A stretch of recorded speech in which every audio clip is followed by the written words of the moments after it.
Hi friends, welcome to Vishanth kitchen. இன்றைக்கி நம்ம கிச்சனில் ரொம்ப சிம்பிளான ஒரு ரைஸ் பார்க்கலாம். அதாவது லெமன் ரைஸ் தான் பார்க்க போகிறோம்.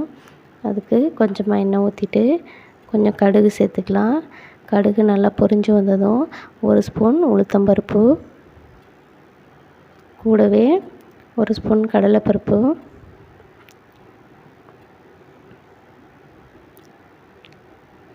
அது கூடவே 4 முந்திரி பருப்பு உடைச்சி போட்டிருக்கேன். வேணும்னா போட்டுக்கோங்க, இல்லைன்னா வேணாம்.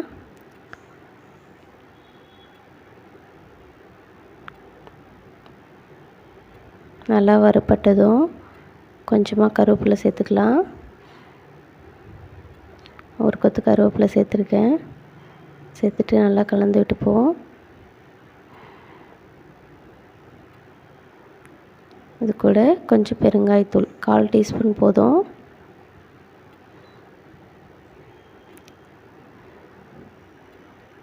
ஒரு பச்சை மிளகாய், ஒரு காஞ்ச மிளகாய் கட் பண்ணி போட்டிருக்கேன். உங்களுக்கு வேணும்னா எந்த மிளகாய் வேணுமோ அதை மட்டும் போட்டுக்கலாம். நான் 2மே சேர்த்துருக்கேன்.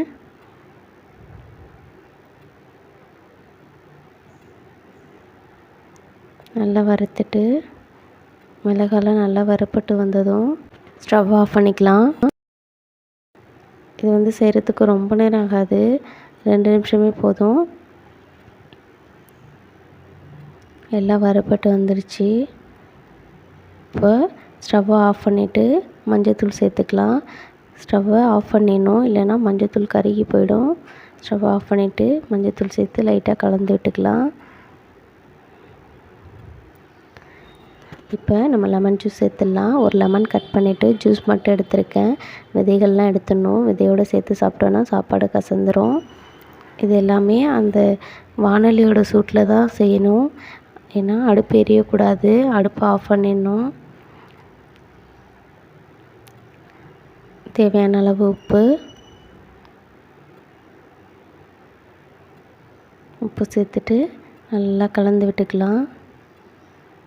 இப்போ இது ஆறட்டும். இப்போ நம்ம சாதத்தில் கொஞ்சமாக நல்லெண்ணெய் சேர்த்து கலந்து ஆற வச்சிடணும். ஏன்னா சாப்பாடு ஒன்றோட ஒன்று ஒட்டாமல் இருக்கும்.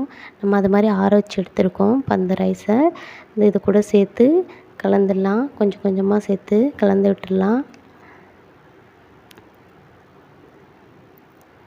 அவ்வளோதாங்க. ரொம்ப சிம்பிளானதான். டக்குன்னு செஞ்சிடலாம். ஸ்கூல் காலேஜுக்கெல்லாம் 2 நிமிஷத்தில் செஞ்சு எடுத்துகிட்டு போயிடலாம். இப்போ நல்லா மிக்ஸ் பண்ணிப்போம். இந்த ஒயிட் கலர் தெரியாத அளவுக்கு நல்லா மிக்ஸ் பண்ணிப்போம்.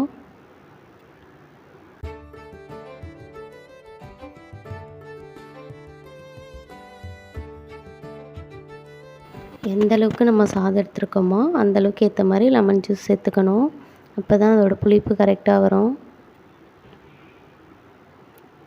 பாருங்கள், நல்லா மிக்ஸ் பண்ணியாச்சு. கொஞ்சம் கூட ஒயிட் ரைஸ் தெரியவே இல்லை. அவ்வளோதாங்க.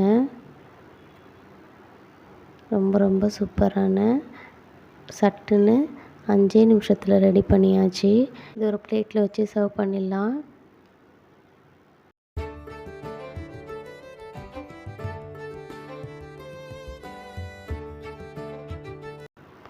இது கூடவே சூப்பரான காம்பினேஷன் உருளைக்கிழங்கு, அது கூடவே கொஞ்சம் கிறிஸ்பியாக அப்பளம் இல்லை வடகம் இந்த மாதிரி பொரித்து வச்சு சாப்பிட்டோன்னா ரொம்ப சூப்பராக இருக்கும். இதோட காம்பினேஷனே வேறு லெவலு. நீங்களும் செஞ்சு சாப்பிட்டு பார்த்துட்டு டேஸ்ட் எப்படி இருக்குன்னு கமெண்டில் சொல்லுங்கள். இந்த வெயில் டைமில் இந்த மாதிரி ரைஸ்லாம் ரொம்ப உடம்புக்கு நல்லதுங்க. இந்த வீடியோ பிடிச்சிருந்தா லைக் பண்ணுங்கள், ஷேர் பண்ணுங்கள், மறந்துடாமல் சப்ஸ்கிரைப் பண்ணுங்கள். தேங்க்ஸ் ஃபார் வாட்சிங்.